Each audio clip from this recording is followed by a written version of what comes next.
লাখ বাৰ, কিমিজ জুনিত পোক পৰুৱা আদিত 11 লাখ বাৰ, পশুৰ জুনিত বাঘ সিংহ আদিত 30 লাখ বাৰ, চৰাই জুনিত 10 লাখ বাৰ আৰু বান্দৰৰ জুনিত 4 লাখ বাৰ।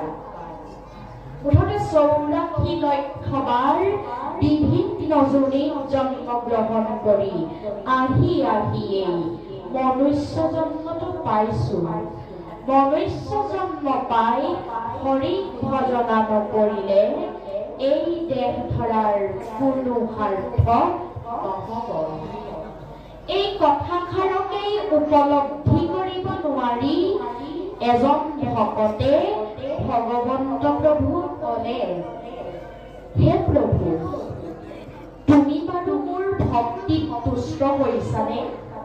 ভগৱন্তে মনতে ভাবিলে এজনক